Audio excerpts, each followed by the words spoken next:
ఆయన డాన్స్ గురించి తెలుసు, ఆయన కామెడీ టైమింగ్ గురించి తెలుసు, ఆయన యాక్టింగ్ గురించి తెలుసు. ఇప్పుడు స్టాండప్ కామెడీగా ఎలా చేస్తాడు చూద్దాం. లెట్స్ వెల్కమ్ ఆ బాబ్జీ ఉర్ఫ్ బబ్లు.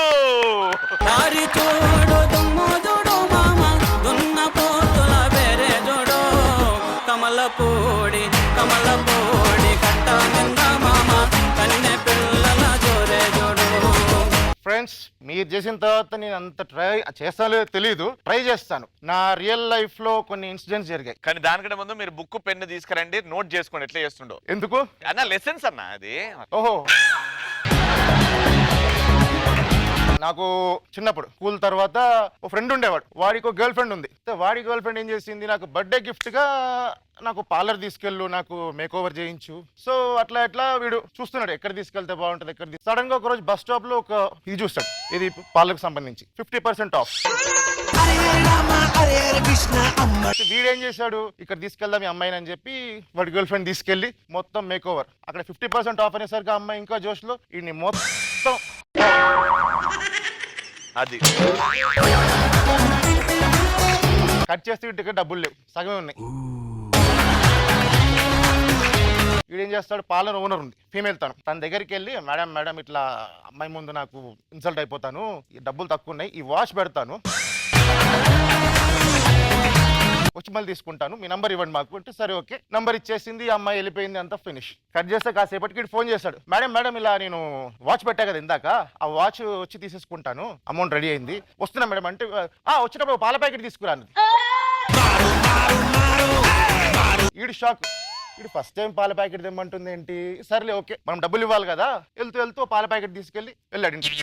అలాగనే మనం డబ్బులు ఇచ్చేసాను, వాచ్ తీసుకున్నాను, టీ ఇచ్చింది. ఓకే మేడం వెళ్తున్నాను, ఇంకా అప్పుడప్పుడు ఏదంటే చెప్తాను, వెళ్ళిపోయాడు. 2 days తర్వాత వీడు ఎవరితో బైక్ కడుక్కొని, వీడు నార్మలే చదువుకుంటున్నాడు కాబట్టి బైక్ కడుక్కొని పని మీద వెళ్తున్నాడు. వెళ్తుంటే ఈమె వీడి కొడుకు, ఆ పార్లర్ ఆమె కొడుకు, ఇద్దరు కనపడి రే నాకు లిఫ్ట్ వా ప్లీజ్ అంటే, వీడు ఓకే ఆంటీ అడిగింది కదా ఓకే ఎక్కండి అని చెప్పి వీడి పని మానుకొని ఆ ఇంటికి వెళ్ళి లిఫ్ట్ ఇచ్చి వదిలేసి వెళ్ళాడు. Day 3 కొంచెం అర్జెంట్ వస్తావా ఒకసారి ఇంటికి అంటే, వీడు ఏమైందని చెప్పి వెళ్ళేసరికి, ఏం లేదు నాన్న కొంచెం కరెంట్ బిల్ కట్టొస్తావా అంటే, 3వ రోజు ఓకే ఆంటీ అడిగింది కదా, ఎవరిది ఇంకోటి బైక్ కడుక్కొని వెళ్ళాడు. 4th day సిలిండర్ తీసుకురావాలి కొంచెం. 5th day నా కొడుకు హెయిర్ కట్ చేయించాలి. ఈ రోజు పని చెప్తుంది, వీడికేమో ఇరిటేషన్, ఇది ఏంది నాకు అర్థం కావట్లేదు. అట్ లాస్ట్ వాడు ఏంటంటే ఆ ఇంట్లో జాడు కొట్టే రేంజ్కి వచ్చాడు. ఏమంటే అంటే వస్తున్నా మేడం జాడు కొడుతున్నా వచ్చేస్తున్నా అయిపోయింది, ఆ రేంజ్కి వచ్చాడు. వీడికి కోపం వచ్చేసి, ఇట్లా కాదు రేపు చెప్పేద్దాం, నేను రాను ఇంకా మీ దగ్గరికి అని చెప్పి, మేడం నేను రావద్దు అనుకుంటున్నాను, నా దగ్గర బండి లేదు ఇప్పుడు అంటే, నా దగ్గర ఉందిగా బండి దానికి ఇస్తా అని చెప్పి ఇంటికి పిలిచింది. తీసుకో బండి కొంచెం వెళ్ళేసరా షాప్కి. సరే ఈడేదో బండి ఉంది కదా మనం అని చెప్పి వెళ్ళి చూస్తే పాత డొక్కు స్కూటీ, దాన్ని కొట్టి కొట్టి కొట్టి చెప్పు తగ్గిపోయింది, బండి స్టార్ట్ అవుతుంది.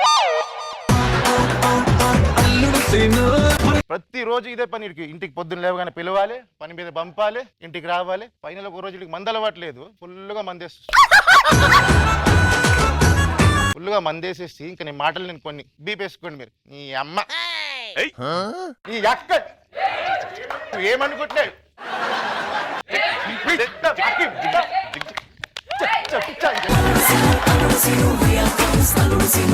ఆడు జంప్. ఇంకా ఫైనల్ గా వెళ్ళి లండన్ లో సెటిల్ అయిపోయాడు. అంటే ఆంటీ వాడుకుంటే ఇలా వాడుకోవచ్చు, అది కూడా బ్యూటీ పార్లర్ ఆంటీ. నాకు తెలిసి ఇవి కూడా అయిపోయి ఉంటాయి. ఫ్యాన్స్ ఉన్నారు కొందరు. నాకు ఇట్లా విలేజ్ లో బాగుంటదన్న, ఓపెన్ స్పేస్, పచ్చగా పొలాలు, ఆడ కూర్చుందాం మనము, నేను అన్ని అరేంజ్మెంట్ చేస్తాను, వైట్ టాడి కళ్ళు అంటే బాగుంటది, మీరు సిటీలో ఎప్పుడు ఇదే కదా ట్రై చేయండి అంటే, సరే అని గ్యాంగ్ తీసుకెళ్ళా. మా గ్యాంగ్ లో ఒకడు ఉన్నాడు బాలు అని, మామూలుగా కాదు. వాడి ముందు ఏది పెట్టినా ఫస్ట్ వాడే తినేస్తాడు, ఓడి ముట్టుకోవద్దని చెప్పి. మందు పెట్టినా ఏది పెట్టినా, కళ్ళు బాగుందని చెప్పి ఫస్ట్ ఒకడు తీసుకుని వచ్చాడు, పెట్టాడు, పోస్తున్నాం తాగుతున్నాం. వాడు అందరిని దోసేసి గట్ట గట్ట గట్ట గట్ట గట్ట అట్లా అంటే మళ్ళీ దొరకదు అన్నట్టు దాన్ని స్పీడ్గా తాగాడు. తాగిన తర్వాత మెల్లమెల్ల సౌండ్, డ్యామ్ ఓపెన్ అవుతాయి. ఫైనల్ ఒప్పుకున్నాడు, ఇంకా రివీల్ అయిపోయింది, కడుపు టైట్ అయిపోయింది, అర్జెంట్ ఎలా అంటే ఓపెన్ గా ఎక్కడైనా పో అన్నాం. సరే అని చెప్పి అలా పరిగెడుతూ ఒకటి షర్ట్ తీసి అక్కడ పడేస్తాడు, అటుపోయి ప్యాంట్ తీసి పడేస్తాడు, ఓ చెట్టు కింద పోయి కూర్చో. ఈ కళ్ళు కోసం వెళ్ళినోడు కోసం వెయిటింగ్, ఇంకా అయింది అరగంట అయింది రాలేదు. ఎవరు కళ్ళు తీసుకోవడానికి వెళ్ళినాడు. తర్వాత వీడు వచ్చాడు, ఏమైందిరా అంటే వాటర్ ఇబ్బంది అయిపోయింది, కష్టం అయిపోయింది అంటే. ఓకే. కల్లోడు వచ్చి, అన్న ఆ కర్రోడు మీ వాడేనా? ఎందుకన్నా ఏమైంది అంటే, ఏమన్నా చెట్టు కింద మొత్తం బట్టలు ఇప్పేసి కూర్చున్నాడు, ఎలుగుబంట అనుకొని చంపేద్దాం అనుకున్నా, జరసేపు అయితే. వీడి భయానికి హాఫ్ అన్ అవర్ పైనే ఉన్నా అన్న నేను. చూసి చూసి ఇంకా తప్పని ఇంకా చంపేద్దామని టైంకి మెల్ల గదిలినాడు. ఆడు మనిషి అన్నాడు, అర్ధగంట కూర్చుంటాడా? అచ్చా వాడు కూర్చుండడం వల్ల మీకు తేవాల్సిన కల్లోడు పైనే ఆడు ఉండి భయపడుతున్నాడు, ఎలుగుబంటి ఇది జంతువు వచ్చింది దిగితే చంపేస్తుంది నన్ను. ఆడు ఆల్రెడీ గింతున్నాడు, లాగున్నాడు, మొత్తం బట్టలు ఇప్పేసి కూర్చున్నాడు. సో ఇట్లా నా లైఫ్ లో కొన్ని చిన్న చిన్న ఇన్సిడెంట్స్ ఇలా జరిగినాయి.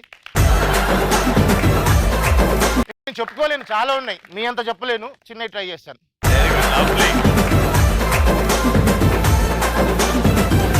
సో మా సెలబ్రిటీస్ అడుగుదాం. సద్దాం గారు ఎలా అనిపించింది? వాళ్ళకి జడ్జిమెంట్ ఇచ్చేది గొప్ప వాళ్ళం కాదక్క మేము. ఓకే, జ్ఞానేశ్వర్ గారు మీకు ఎలా అనిపించింది? భాస్కర్ గారు? నా సూపర్ అన్న. ఆర్య సినిమా ఉంటుంది అంటే చెప్పేంత అయినవారా నువ్వు? నాకు ఒకటి కావాలన్నా. ఆయనకు ఒకటి కావాలంట. ఆ అంటే పోయిందన్న ఒక అడ్రస్ ఇస్తే ప్రోగ్రామ్ అయిపోగానే బయటకు వచ్చి నేను తీసుకెళ్ళి డ్రాప్ చేస్తే ఇక్కడే ఉంది హైదరాబాద్.